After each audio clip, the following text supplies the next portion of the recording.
Hello, this is my source analysis number 3 for Greek and Roman Mythology 110.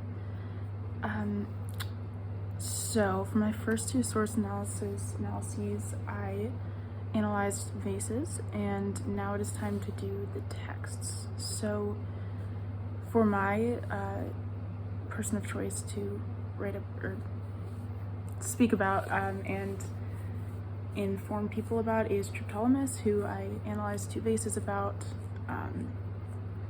He is associated with, he's a god of agriculture, and he's associated with crops and bringing in good crop fortune. It's a little bit difficult, I'll be honest, to find sources for him. There are a lot of vases, and he's usually portrayed the same way with his wheels and the serpents that are driving them.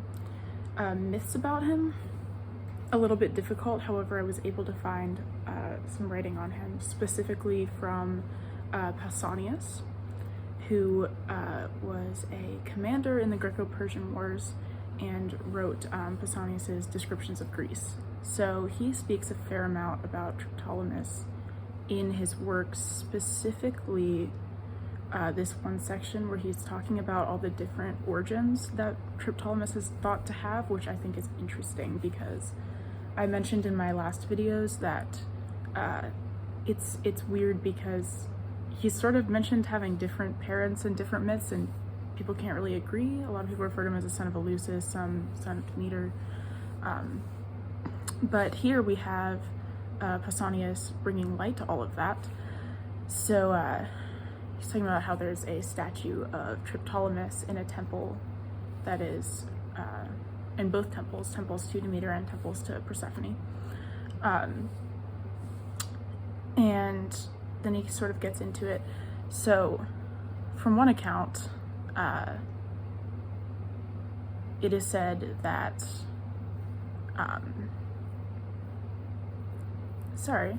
the priest mysteries, which I think is fun, the Eleusinian mysteries, married a woman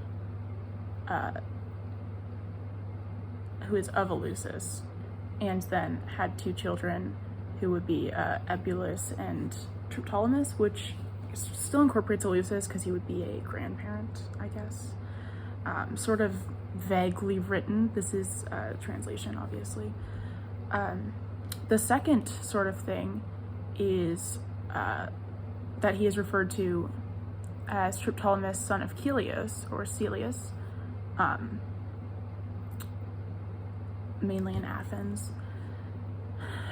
Some of Musaeus' work apparently refers to Triptolemus as the son of Oceanus and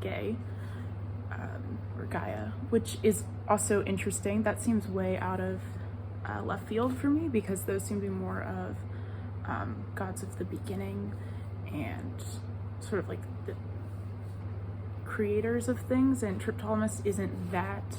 He's a vital god, but he's not that well known or covers that much domain that I would probably consider him as such, but I'm not the one who's choosing that.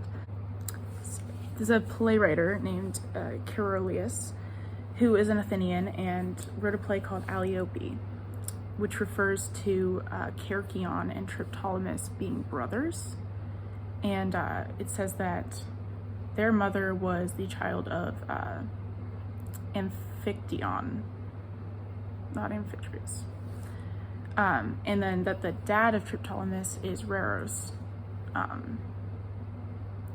who is a child of Poseidon.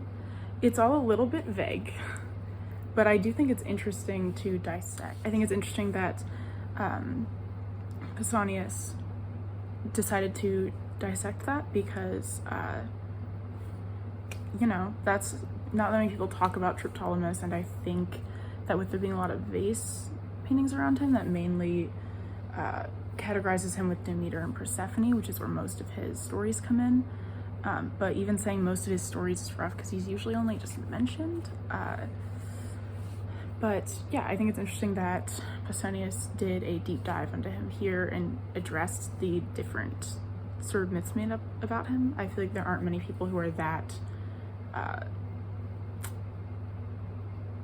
in the air about who their parentage is, if they are a god. It's usually a mortal thing, I think. Feels more like it, but yeah, thank you so much. This is source analysis number 3.